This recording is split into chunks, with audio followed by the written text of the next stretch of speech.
لا شريك له وأشهد أن محمدا عبده ورسوله يا أيها الذين آمنوا اتقوا الله حق تقاته ولا تموتن إلا وأنتم مسلمون يا أيها الناس اتقوا ربكم الذي خلقكم من نفس واحدة وخلق منها زوجها وبث منهما رجالا كثيرا ونساء واتقوا الله الذي تساءلون به والأرحام إن الله كان عليكم رقيبا يا أيها الذين آمنوا اتقوا الله وقولوا قولا سديدا يصلح لكم أعمالكم ويغفر لكم ذنوبكم ومن يطع الله ورسوله فقد فاز فوزا عظيما أما بعد فإن أصدق الحديث كتاب الله وخير الهدي هدي محمد صلى الله عليه وسلم وشر الأمور محدثاتها وكل محدثة بدعة وكل بدعة ضلالة وكل ضلالة في النار.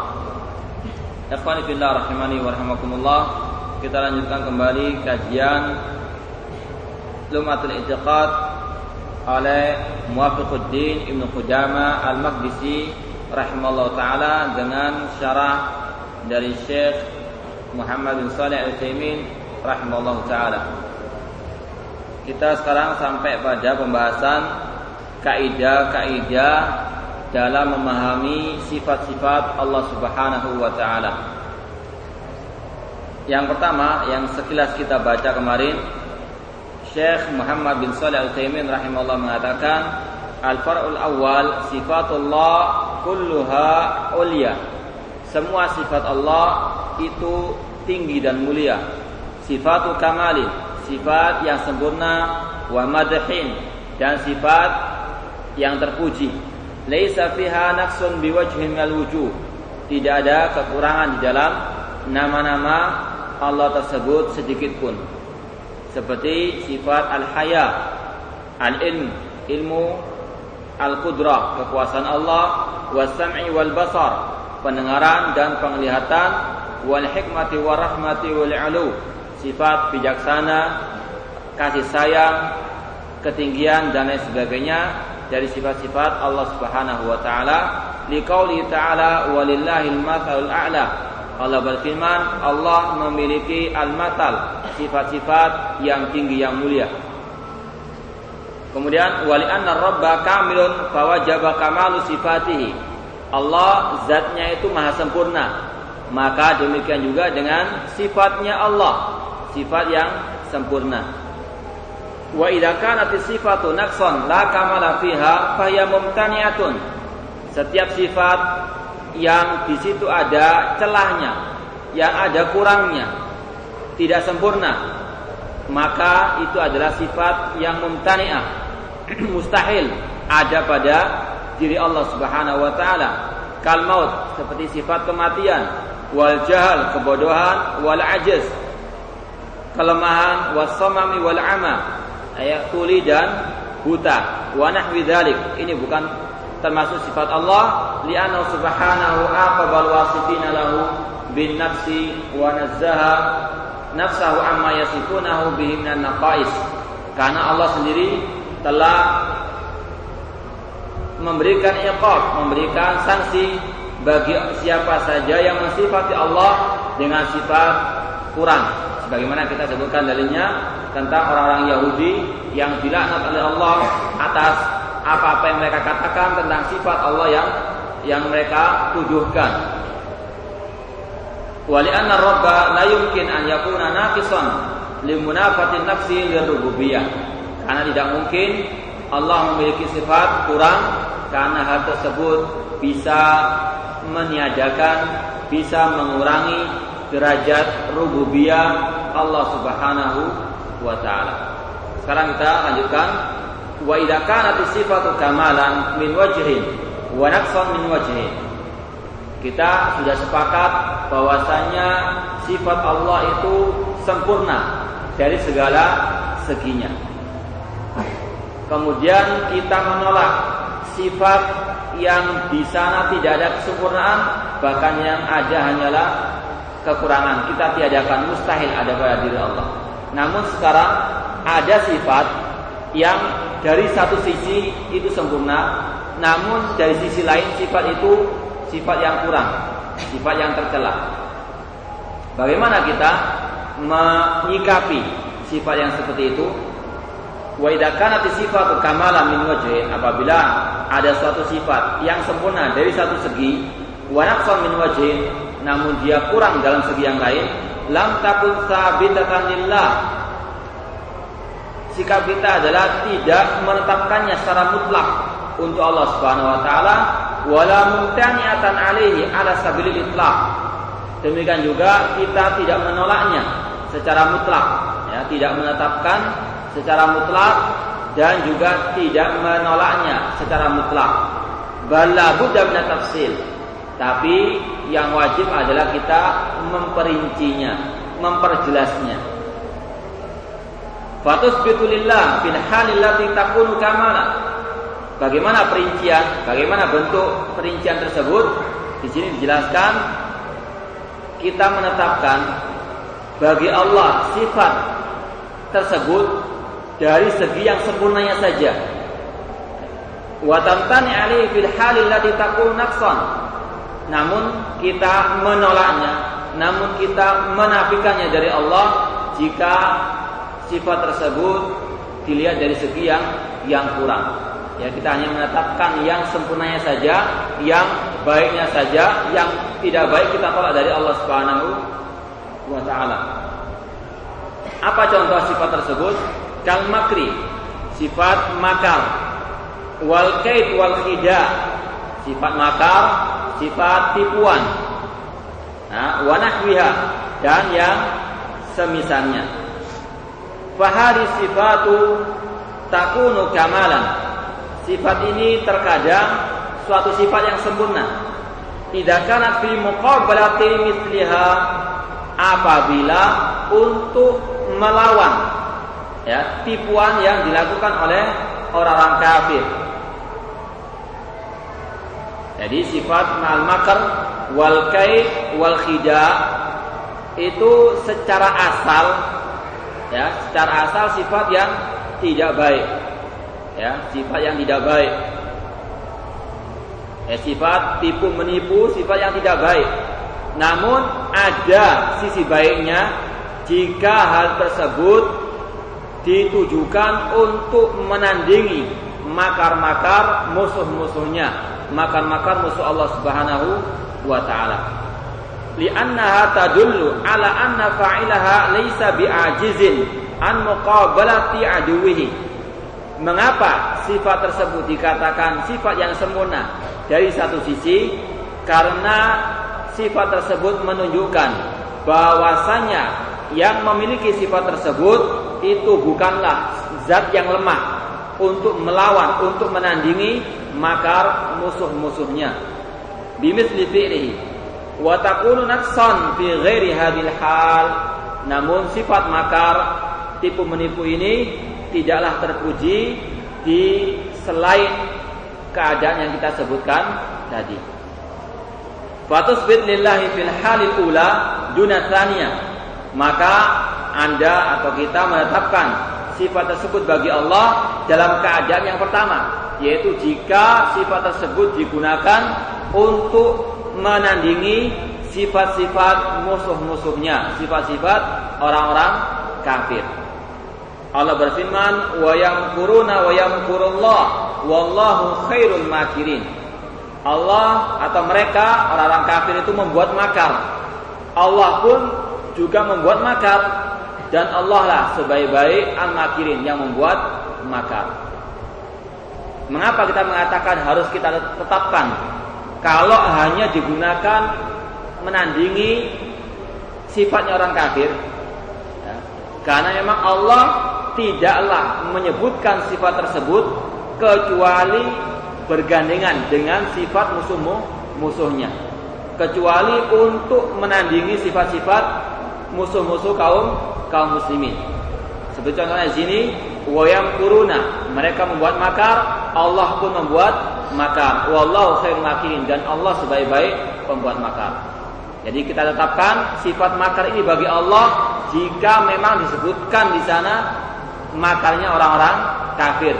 Jika memang tujuannya untuk menandingi makarnya orang-orang kafir. Kalau tidak, Ya, kalau Allah tidak bisa berbuat makar, maka sifat ini adalah sifat tercela. Ya, Allah tidak bisa menandingi orang-orang, tidak bisa melawan, tidak bisa mengalahkan orang-orang kafir. Ini adalah sifat yang lemah, yang tidak layak bagi Allah. Maka kita tetapkan sifat ini karena sifat ini mengandung sifat yang sempurna, yaitu dengan syarat jika digandingkan dengan sifat orang kafir untuk menandingi sifat mereka tersebut. Demikian juga sifat al-kaid. Allah berfirman, innahum yakiduna kaida wa akidu kaida. Tidak langsung disebutkan wa akidu kaida, enggak. Namun disebutkan dahulu sifatnya orang kafir. Apa sifat orang kafir? Yakiduna. Nah, mereka membuat kaid, membuat tipuan. Maka Allah balas tipuan mereka. Nah, kita tetapkan sifat tipuan ini untuk Allah jika digandengkan dengan kait tipuannya orang-orang kafir untuk menandingi tipuannya orang-orang kafir. Innahum yakiduna kaida wa akidu kaida. Ini berlainan dengan sifat-sifat Allah yang lain. Misalnya Allah berfirman,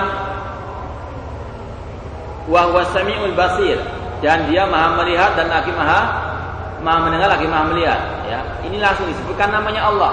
Ya, tanpa diiringi dengan menunjukkan sifat-sifat musuh-musuhnya. Gak kita tetapkan secara mutlak.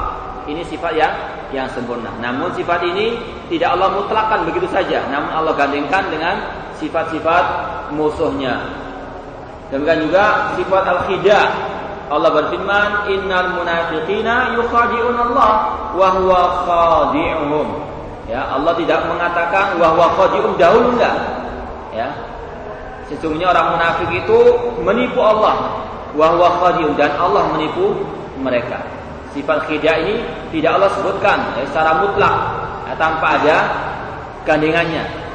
Namun di sini Allah menetapkan dengan apa?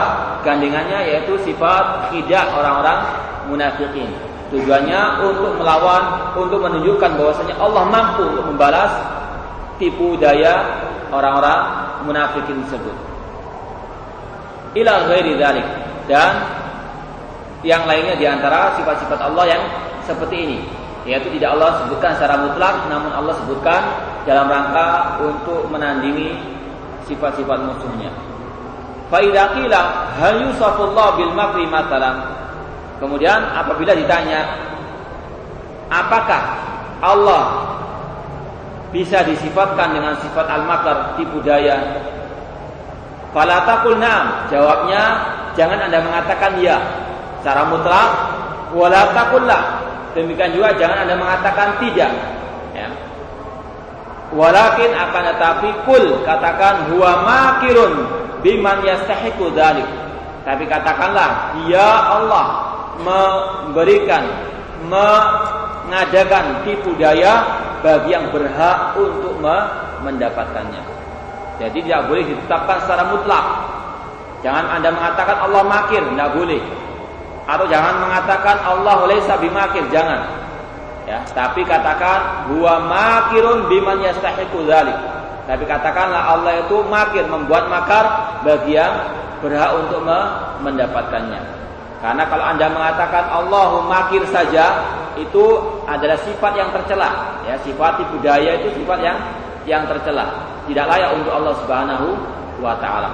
Demikian juga kalau Anda mengatakan Allah tidak makir, maka seolah-olah Allah itu tidak mampu untuk membuat makar terhadap musuhnya. Ini merupakan sifat yang kurang.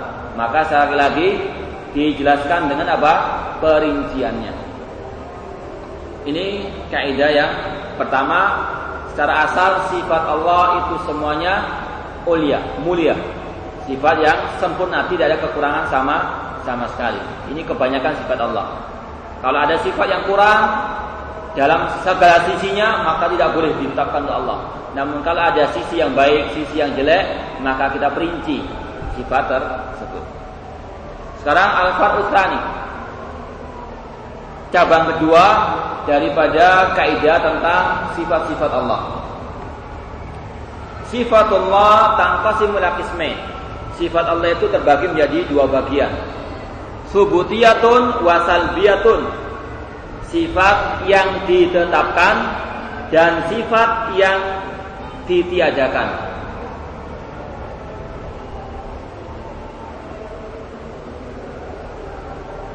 atau bisa dikatakan sifat positif dan negatif. Fatsubutiyah, adapun sifat asubutiyah apa artinya? Ai ma atsbataha Allahu li nafsihi.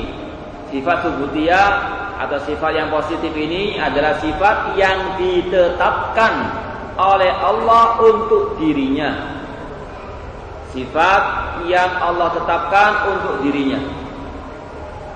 Kal hayati wal ilmi wal qudrah. Seperti sifat al-haya, kehidupan. Ini tercakup dalam firman-Nya al-hayyul qayyum. Al-hayyul qayyum. Kita sudah jelaskan kemarin bahwasanya nama Allah Al-Hayyu mengandung apa saja. Siapa yang menjawab? Nah, kita sudah belajar kemarin kaidah dalam nama-nama Allah Subhanahu wa taala. Nah, kata. Hah?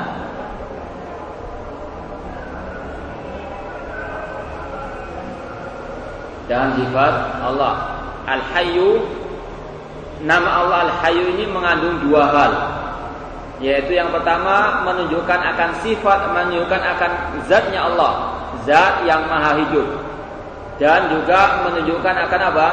Sifat Allah, yaitu sifat Al-Haya. Disebutkan dua hal di sini karena memang diambil dari apa? Yang muta'addi atau lazim? Yang lazim. Kalau yang lazim itu ada dua kandungannya, tapi kalau yang muta'addi ada tiga kandungannya, yaitu efek atau dampak daripada sifat Allah tersebut. Seperti Ar-Rahman. Kal haya. Al-haya merupakan salah satu sifat Allah, sifat kehidupan. Wal ilmi, sifat ilmu. Wal qudrah, sifat berkuasa. Wa yajibu itsbatuha, maka wajib untuk kita menetapkan sifat-sifat tersebut bagi Allah alal wajhil laik, sesuai dengan kebesaran Allah Subhanahu wa taala. Li'anna Allah asbataha li nafsihi, karena Allah menetapkan hal tersebut untuk dirinya. Wa huwa a'lamu bi sifati, dan dia lebih tahu tentang sifatnya. Jangan mengatakan bukan sifat haya masuknya, atau Allah tidak punya sifat haya. Ini seolah-olah dia lebih tahu tentang Allah. Antum a'lamu amillah. Apakah Anda lebih mengetahui daripada Allah? Allah lebih mengetahui tentang sifatnya. Maka kita wajib untuk menetapkan sifat-sifat Allah yang telah tercantum dalam Al-Quran maupun dalam hadis yang sahih. Ini arti daripada sifat as-subutiyah, sifat yang ditetapkan oleh Allah bagi dirinya, baik di dalam Al-Quran maupun di dalam hadis Nabi SAW yang sahih. Sekarang sifat Allah yang kedua adalah sifat as-salbiyah. Hiyallati nafahallahu an nafsi. Ini lawan kebalikan daripada sifat subutiyah tadi. Sifat salbiyah adalah sifat yang ditiadakan, yang dinafikan oleh Allah dari dirinya. Kadzulmi, seperti sifat kezaliman. Wa ma ana bidzallamin lil abid. Kata Allah Subhanahu wa taala, aku tidak pernah menzalimi hamba-hambaku. Maka fayajib nafyuha, maka sifat as-salbiyah ini wajib untuk kita tiadakan dari diri Allah Subhanahu wa taala. Li'anna Allah nafaha an nafsihi, karena Allah sendirilah yang memang meniadakan dari dirinya. Lakin yajib i'tiqadu thubuti dhiddiha lillah 'alal wajhil akmal. Namun tidak cukup kita hanya meniadakan saja, tapi kita harus menetapkan kebalikan daripada sifat yang Allah tiadakan tadi. Allah meniadakan dari dirinya sifat kezaliman, maka di antara kesempurnaan mengimani hal tersebut adalah kita menetapkan kebalikan daripada sifat zalim tersebut, yaitu kita wajib menetapkan sifat apa? Keadilan bagi Allah Subhanahu wa taala. Allah meniadakan dari dirinya wa ma massana min lughub. Dalam surat Qaf Allah mengatakan, dan tidaklah menimpa kami al-lughub, yaitu kecapekan, kelelahan. Maka kita wajib untuk menetapkan kebalikan daripada sifat tersebut, bahwasanya Allah Maha Kuasa, Allahul Qawiyul Aziz, Maha Perkasa dan lagi Maha kuat. Jadi Kalau ada sifat yang ditiadakan dari Allah, tidak cukup hanya kita meniadakan saja, namun wajib untuk menetapkan kebalikannya. Li'anna nafya la yakunu kamalan hatta yatadammana thubutan. Karena sifat yang ditiadakan tersebut tidaklah menunjukkan akan kesempurnaan kecuali kalau kita menetapkan kebalikannya. Misalnya saja kita mengatakan al-jidar la yadhlim, tembok ini tidak berbuat zalim. Itu tidak ada apa? Bentuk pujian atas ucapan tersebut. Ya, hanya menggambarkan saja. Namun sudah kita pelajari kaidah tadi bahwa sifat Allah itu pasti sifat yang terpuji. Ada apa? Ada pujian dari dalam sifat tersebut. Bukan hanya sekedar kabar begitu saja. Makanya kalau ada sifat yang ditiadakan dari Allah, tidak cukup kita hanya meniadakannya saja, namun sebagai bentuk kesempurnaan sifat Allah, kita tetapkan kebalikannya. Misalul dzalik, misalnya Allah berfirman, "Wala yadhlimu rabbuka ahada." Ya, wala yadhlim, Allah Rabbmu tidak menzalimi seorang pun. Fa yajibu nafyu dzulmi anillah, wajib untuk meniadakan sifat zalim dari Allah ma'a i'tiqadi thubutil ajal. Bersamaan dengan itu kita menetapkan, meyakini kebalikan daripada sifat zalim, yaitu thubutul ajal, sifat keadilan bagi Allah alal wajhil akmal, dari dalam segala kesempurnaannya, atau adil dalam segala sisinya. Ini kaidah dalam kita mengimani sifat-sifat Allah yang ditiadakan. Kita tiadakan dari Allah sifat tersebut, dan kita juga menetapkan sifat apa? Kebalikannya. Dan memang inilah yang banyak disebutkan dalam Al-Quran. Ketika Allah meniadakan suatu sifat darinya, Allah menggandengkannya dengan sifat keadilannya. Di antara contohnya dalam surat Al-Ikhlas, Allah berfirman, Allahu qul wallahu ahad, Allahus samad, lam yalid wa lam yulad. Ya. Di situ Allah menafikan darinya sifat apa? Lam yalid wa lam yulad, ya. Tidaklah dia beranak dan diperanakan. Allah telah menyebutkan sifat kesempurnaan sebelumnya, yaitu Allahu ahad, Maha Esa, tidak punya anak maupun diperanakkan. As-Samad demikian juga, yang tidak membutuhkan anak, yang tidak membutuhkan segala sesuatu. Arti As-Samad artinya yang bergantung kepadanya segala sesuatu. Ya. Ini menunjukkan bahwasanya segala sifat yang ditiadakan oleh Allah tidak hanya cukup kita meniadakannya, namun harus kita menetapkan kebalikan dari sifat tersebut.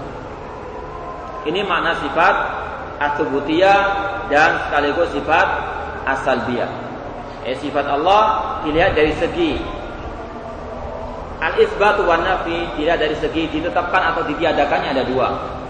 Sekarang al-far'us salih, cabang yang ketiga daripada kaidah meyakini, mengimani sifat-sifat Allah, yaitu as-sifatus subutiyah tanqasimu ila qismain, dzatiyatun wa fi'liyah, atau dzatiyatun wa fi'liyah. Sifat Allah yang subutiyah, ya, sifat subutiyah yang sudah kita jelaskan tadi, itu dibagi lagi menjadi dua, yaitu sifat dzatiyah dan sifat fi'liyah. Fadzatiyatu hiyallati lam yazal wa la yazalu muttasifan biha kas-sam'i wal basar. Arti sifat az-zatiyah adalah sifat yang tidak pernah lepas dari diri Allah Subhanahu wa taala, selalu menempel pada zatnya Allah Subhanahu wa taala, tidak mungkin terlepas darinya. Seperti sifat as-sam', pendengaran, dan juga sifat al-basar, penglihatan. Sifat ini tidak akan mungkin terlepas dari Allah, karena Allah as-sami'ul basir. Allah mendengar ucapan manusia, semuanya, ucapan atau suara apa saja yang ada di muka bumi ini.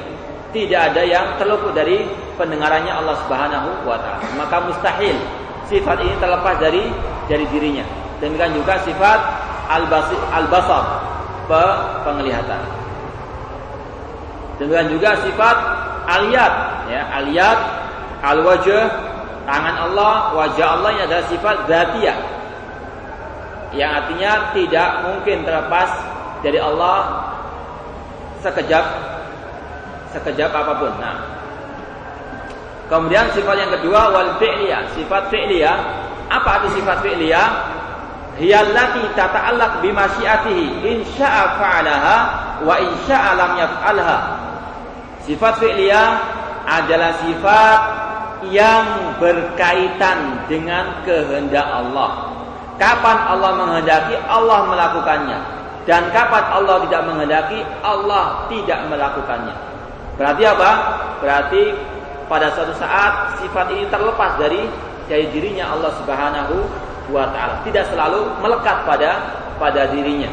Berlainan dengan sifat az-zatiyah. Kal istiwa alal arsh, seperti istiwanya Allah di atas al-arsh. Dan juga seperti sifat al-maji, kedatangan Allah Subhanahu wa ta'ala. Misalnya dalam sebuah ayat surat Al-Fajr, wa jaa'a rabbuka wal malaku saffan saffa. Ya, pada hari itu, yaitu pada hari kiamat, Allah datang. Sedangkan malaikat dalam keadaan apa? Berbaris-baris, bersaf-saf. Ini sifat al-maji. Kapan majinya Allah ini? Pada waktu hari kiamat. Ya, sekarang tidak, namun pada hari apa? Kiamat kelak. Demikian juga sifat nuzul, turunnya Allah ke langit dunia ini pada waktu apa? Sepertiga malam terakhir. Allah tidak selalu turun, namun turunnya pada waktu apa? Sepertiga malam terakhir. Ini dinamakan sifatul fi'liyah yang berkaitan dengan apa? Kehendak Allah. Jika Allah berkehendak, Allah akan melakukannya. Jika tidak, Allah tidak akan apa? Melakukannya. Ini perbedaan antara sifatul dzatiyah dengan sifat apa? Fi'liyah. Kemudian warubbama takunu sifatul dzatiyatan fi'liyah. Namun terkadang suatu sifat itu bisa, ya, mencakup dua sifat tadi, sifat dzatiyah dan sekaligus sifat fi'liyah. Ini pada sebagian sifat itu seperti itu. Terkadang bisa dzatiyah, terkadang bisa sifat fi'liyah. Bi'tibarain, dengan dilihat dari dua segi. Seperti kal-kalam, seperti sifat al-kalam, Allah berbicara. Fa innahu bi'tibari asli sifat sifatun dzatiyatun. Sifat kalam itu dilihat dari segi asal sifat tersebut adalah sifat dzatiyah. Artinya Allah selalu memiliki sifat al-kalam. Ya, Allah bisa berbicara. Namun tidak selalu Allah itu berbicara terus-menerus, hendak. Suatu saat Allah berbicara kalau dia menghendaki. Allah berbicara dengan malaikat. Kemudian terkadang pada waktu yang lain Allah berbicara dengan para nabinya. Nabi Adam, Nabi Musa, Nabi Muhammad SAW. Tidak selalu Allah itu berbicara, tapi secara asal sifat kalam itu sudah ada pada dirinya Allah Subhanahu wa ta'ala.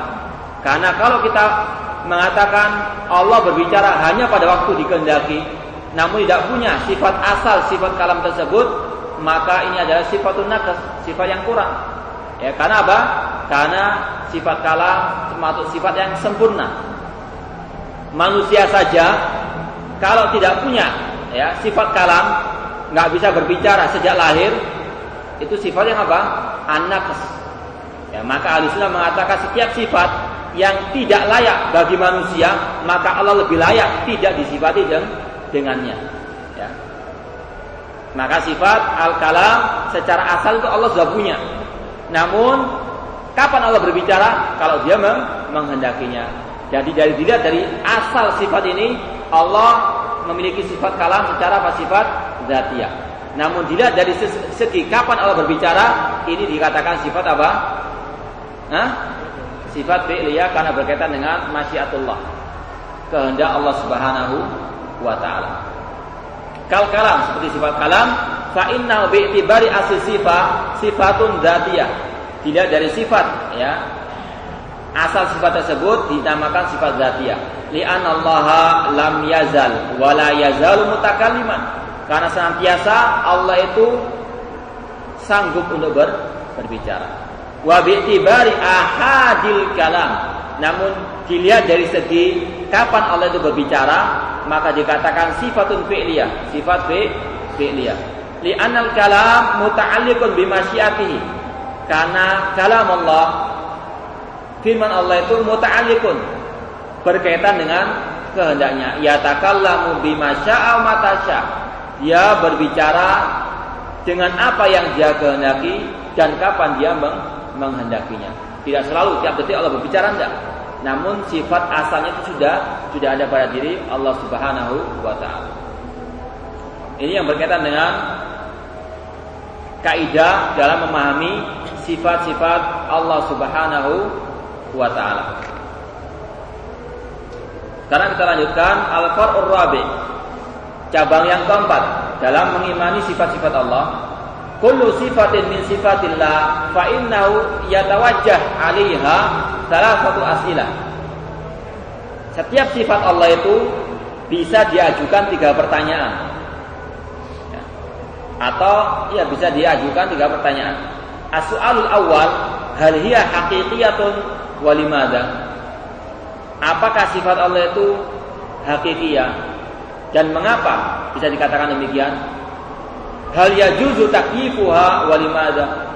Apakah boleh dibagaimanakan sifat Allah tersebut dan mengapa? Hal tumathilu sifatil makhluqin wa limadha? Ini sebetulnya pertanyaan-pertanyaan ya sebenarnya enggak boleh bertanya seperti ini, cuma ini sekedar apa? Ya dalam segi taklim saja, ya belajar mengajar apakah boleh seperti ini? Maka fal jawab soal awal.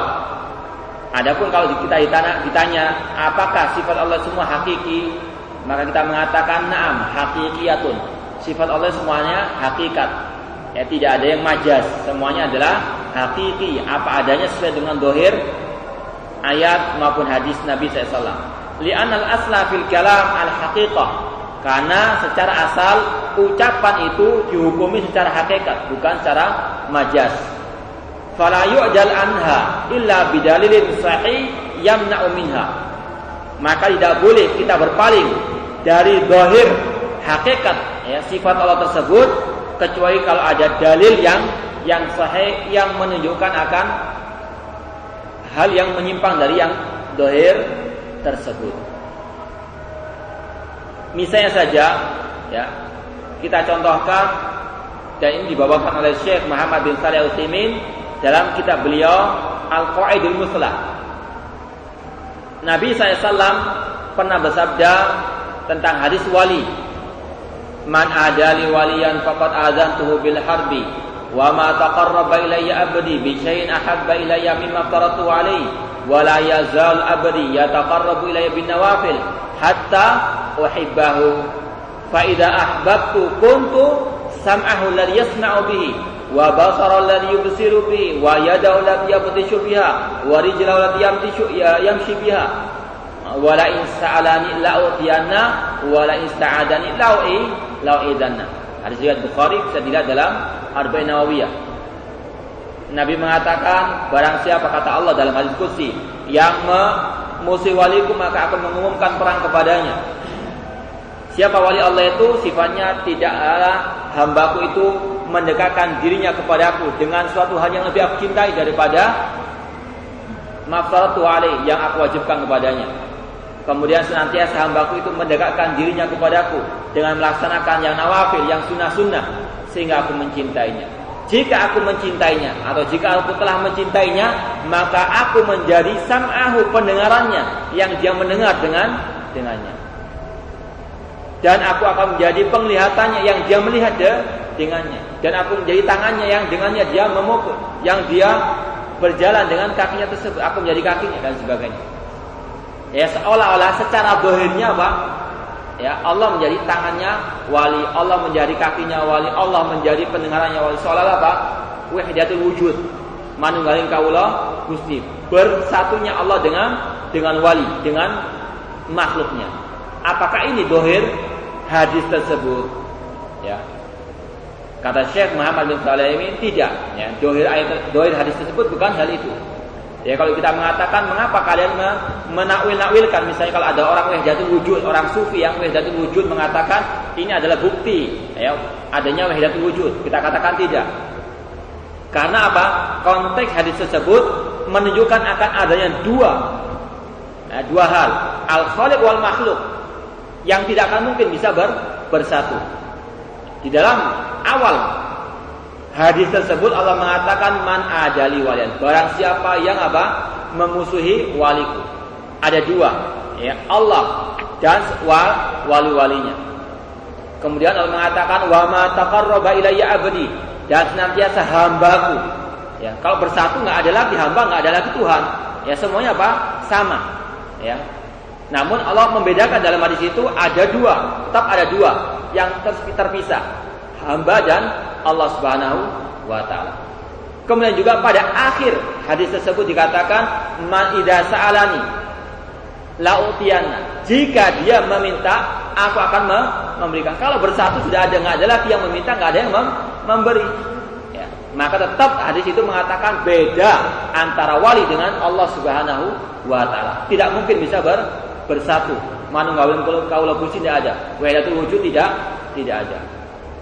Allah mengatakan wala ista'adani la uidanna, jika hambaku itu, waliku itu memohon perlindungan, maka akan melindunginya. Kalau sudah bersatu enggak mungkin ada yang meminta dan yang diminta. Ya. Semuanya akan bersatu. Namun Allah dalam hadis tersebut, dalam hadis qudsi tersebut membedakan. Intinya zahir ayat tersebut, apa artinya Allah menjadi pendengarannya? Kata Syekh, ini kata para ulama Ahlussunnah, yaitu Allah meluruskan yusaddidu sam'ahu. Ya, meluruskan pendengarannya sehingga tidak mendengarkan hal-hal yang maksiat, tidak melihat yang maksiat. Kalau berjalan kepada yang baik, kalau memukul atau memakai tangannya kepada yang baik. Artinya yusaddid, Allah meluruskan. Ini bukan takwil, tapi inilah zahir hadis tersebut. Karena ada qarinahnya, ada dalil yang sahih yaitu dalam konteks ayat tersebut. Misalnya juga ya, dalam sebuah ayat dikatakan wa huwa ma'akum aina ma kuntum. Orang-orang yang mengatakan Allah di mana-mana berdalil dengan ayat Al-Qur'an. Dia bersama kalian di mana saja kalian berada. Apakah ini zahirnya bahwasanya Allah itu di mana-mana dengan zatnya? Kita katakan tidak, ya. Dan ini bukan takwil, karena ada dalil yang sahih yang menunjukkan akan ketidakbenaran ucapan orang yang mengatakan Allah di mana-mana dengan ayat tersebut. Karena Karena konteks ayatnya berkaitan dengan masalah ilmunya Allah Subhanahu wa taala. Allah berfirman dalam surat Al-Hadid ayat 5 tersebut, "Huwallazi khalaqas samawati wal arda fi sittati ayyamin tsumma stawa 'alal arsy ya'lamu ma yaliju fil ardi wa ma yakhruju minha wa ma yanzilu minas sama' wa ma ya'ruju fiha wa huwa ma'akum aina ma kuntum wallahu bima ta'maluna basir." Dia Allah yang menciptakan langit dan bumi dalam 6 masa. Kemudian dia bersemayam di atas arsy. Dia mengetahui apa yang turun ke bumi dan apa yang naik ke atas bumi, dan apa yang turun dari langit dan apa yang naik ke atas langit. Dan dia bersama kalian di mana saja kalian berada. Dan terakhirnya Allah mengatakan dia maha mengetahui apa yang kalian lihat. Artinya Yang bersama kita, yang bersama manusia itu pendengaran dan penglihatan Allah, bukan zatnya Allah. Ini bukan takwil, tapi inilah yang ditujukan oleh dohirnya ayat tersebut, dohirnya konteks ayat tersebut. Jadi kita katakan secara asal kita menghukumi secara dohir. Namun terkadang dohirnya tersebut, atau boleh juga kita memalingkan dari dohirnya kalau ada dalil yang sahih. Kemudian kalau ada yang menanyakan wajawab tsani, kalau ditanya apakah boleh kita membagaimanakan sifatnya Allah, maka kita katakan la yajuz takyifuha. Tidak boleh kita membagaimanakan sifat Allah. Tidak boleh kita membayangkan bagaimana wajahnya Allah itu. Tidak boleh kita membayangkan bagaimana tangannya Allah. Karena Karena Allah telah berfirman wala yuhituna bihi ilma. Dan manusia itu tidak bisa meliputi ilmunya Allah Subhanahu, tidak bisa meliputi Allah, tidak bisa meliputi zatnya Allah Subhanahu wa taala. Masalah ghaib hanya kita imani. Adapun kaifiyahnya kita serahkan kepada Allah Subhanahu wa taala. Akal kita tidak sampai, ya, tidak sampai kepada hal tersebut. Wa li annal aqla la yumkinuhu idraku kaifiyati sifatillah, karena akal itu tidak bisa sampai kepada bagaimana sifat Allah yang sebenarnya. Allah hanya mengatakan imani saja, ya, tidak lebih dari itu. Di antara sifat orang mukmin apa? Yu'minuna bil ghaib, cukup beriman dengan yang ghaib, tidak mendalam-dalami ilmu ghaib tersebut dengan mentakyifnya, membagaimanakan hal-hal ghaib tersebut. Sebagaimana kata Imam Malik rahimahullah ketika ditanya kaifastawa, bagaimana Allah bersemayam, maka Imam Malik mengatakan al-istiwa'u ma'lum, bersemayamnya Allah itu sudah diketahui dalam bahasa, artinya bersemayam. Wal kaifu majhul, adapun bagaimananya itu majhul, tidak bisa diketahui. Wal imanu bi wajibun, sedangkan mengimani Allah bersemayam itu wajib.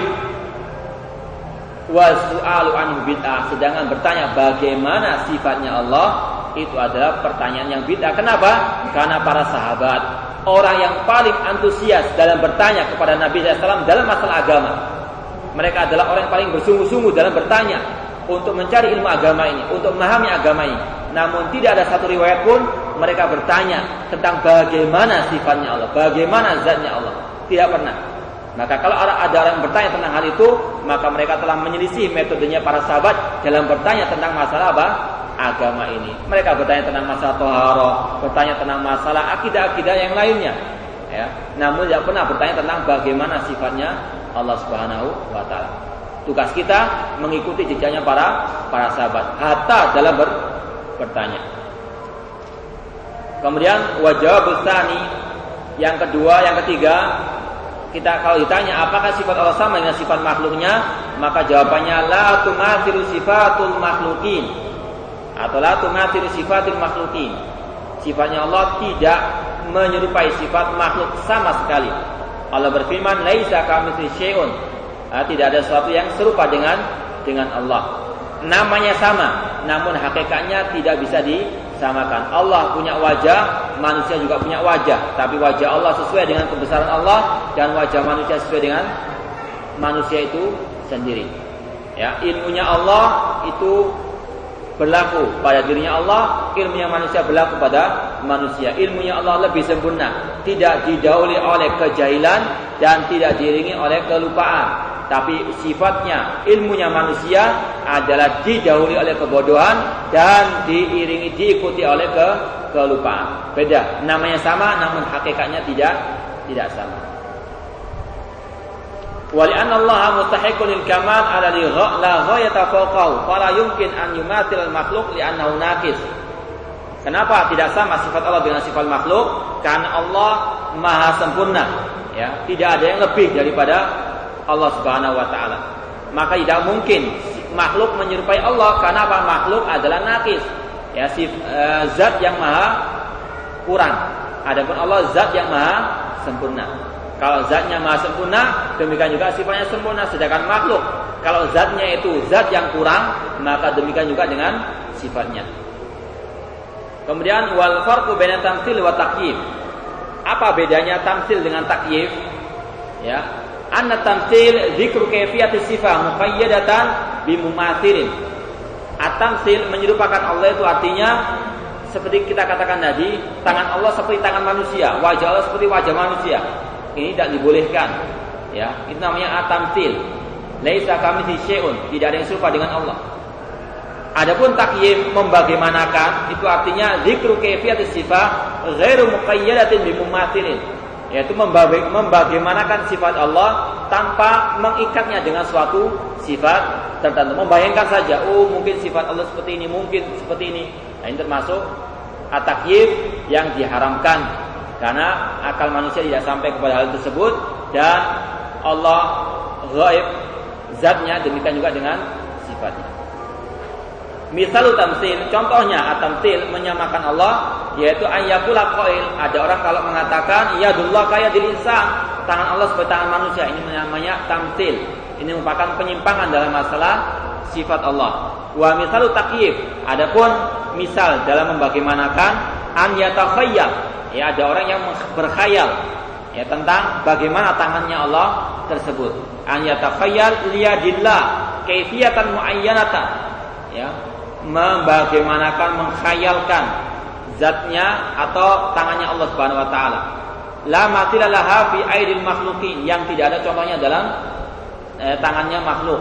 Fala yajuzu hadza takhayyul, maka ya boleh menghayalkan hal seperti itu.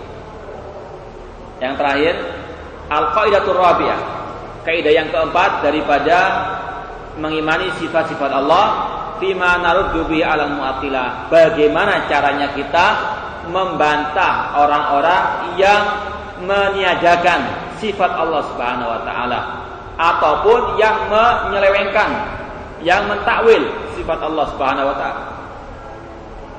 Dikatakan di sini al-mu'attilatu humul ladzina yunkiruna syai'an min asma'illah aw sifatihi wa yuharrifuna nusus an dhahiriha. Al-mu'attilah adalah orang-orang yang mengingkari sesuatu dari nama-nama Allah atau sifat-sifat Allah, dan mereka mentahrif, menyelewengkan nas-nas Al-Quran maupun hadis yang sahih dari makna yang dohir atau dari dohir makna nas-nas tersebut. Ya, Jahmiyah yang meniadakan semua nama Allah, Mu'tazilah yang meniadakan semua sifat Allah, atau Asy'ariyah yang menetapkan sebagian sifat, meniadakan sifat yang lain, ini termasuk namanya al-mu'attilah, yang menolak, yang mengingkari. Ya. Wa yuqalu lahum al-mu'awwilah, mereka dikatakan juga sebagai al-mu'awwilah, orang yang suka mentakwil. Bagaimana cara kita membantah mereka? Al-qaidatul amma, secara umum bagaimana kita membantah? Fi ma naruddu bi 'alaihim an naqula, kita katakan kepada mereka, misalnya kepada Asy'ariyah yang mengatakan tangan Allah itu artinya adalah kekuasaan, bukan tangan yang sebenarnya. Bagaimana kita membantah mereka? Kita katakan inna qaulahum, atau kita katakan inna qaulakum, ucapan kalian itu khilafu dhahirin nusus, menyelisih dhahirnya nas Al-Quran. Al-Quran mengatakan yadullahi mabsutatan, kedua tangan Allah itu terbentang. Ya, dari mana kalian tahu ini adalah kekuasaan artinya? Ya, padahal jelas-jelas mengatakan wal yadahu. Kemudian ini yang pertama, bahwasanya kalau ada orang mengartikan tangan Allah dengan kekuasaan, kita mengatakan ini menyelisih dhahir nas Al-Quran. Yang kemudian yang kedua, kita katakan wa khilafu tariqatis salaf. Kita katakan yang kedua, bahwasanya ucapan kalian yang mengatakan tangan Allah itu artinya kekuasaan, ini menyelisihi metodenya para ulama salaf, menyelisihi para sahabat. Padahal Allah mengatakan wa may yushaqiqir rasula min ba'di ma tabayyana lahul huda wa yattabi' ghaira sabilil mu'minin nuwallihi ma tawalla wa nuslihi jahannam wa sa'at masira. Barang siapa yang menyelisih Rasul setelah jelas baginya kebenaran dan dia menyelisihi jalannya orang-orang mukminin, yaitu para sahabat, maka kami palingkan kemana saja dia berpaling, dan kami masukkan dia ke dalam neraka jahanam, sedangkan neraka jahanam seburuk-buruknya tempat kembali. Dan Allah juga berfirman, fa in amanu bimithli ma amantum bihi faqad tadaw, seandainya mereka beriman seperti imannya para sahabat, maka sungguh mereka akan mendapatkan petunjuk. Kalau mereka tidak mengimani asma Allah dan sifatnya seperti imannya para sahabat, maka mereka tidak mendapatkan apa? Petunjuk. Ini kita katakan kepada mereka seperti itu. Kemudian yang ketiga, kita katakan walaysa ali dalilun sahih. Ya, tidak ada dalil yang sahih yang mengatakan bahwasanya tangan itu artinya kekuasaan, atau tidak ada yang mengatakan dalam Al-Quran maupun hadis bahwasanya arti istawa, bersemayam itu adalah berkuasa. Ini tidak ada dalilnya. Ini secara global kita membantah seperti itu. Wa rubbama yakunu fi ba'di sifat wajhun rabi'. Namun mungkin ada di sana segi yang keempat untuk kita membantah mereka. Ada sebagian sifat-sifat, semua sifat yang ditakwilkan, kita membantahnya seperti tadi. Ada tiga segi cara membantahnya. Ada sebagian sifat yang ditambahi lagi segi keempat untuk membantahnya. Contohnya tadi sifat al-yad. Kalau ada orang mengatakan sifat itu artinya, sifat tangan itu artinya kekuasaan, kita katakan segi yang keempat bahwasanya Allah mengatakan ma mana'aka an tasjuda lima khalaqtu biyadayya. Mengapa engkau iblis tidak mau sujud kepada manusia, kepada makhluk yang aku ciptakan dengan biyadayya, dengan kedua tanganku. jelas dua tangan. Allah punya dua tangan. Tidak mungkin bisa ditakwil dengan mengatakan Allah menciptakan dengan dua kekuasaannya. Ini jelas-jelas batil. Bahwasanya wajib menetapkan adanya dua tangan bagi Allah Subhanahu wa taala. Au aktsar, atau mungkin kita tambahi dengan segi yang lainnya, tergantung nanti apa yang ditakwilkan oleh mereka. Ya, semuanya kita ketahui dari mana? Dari para ulama Ahlussunnah yang mereka diantara tugasnya adalah yahmilu hadzal ilma min kulli khalafin uduluhu yanfun anhu ta'rifal ghalin wa intihal mubtil wa ta'wil jahilin, membantah takwilnya orang-orang yang bodoh, membantah kebatilannya orang-orang yang ekstrim atau jalan-jalannya ahli kebatilan. Ini kita cukupkan sekian saja. Mungkin kalau nanti ada yang kurang dipahami silakan bertanya setelah salat. Wallahu ta'ala alam wa akhu da'wana alhamdulillahi rabbil alamin.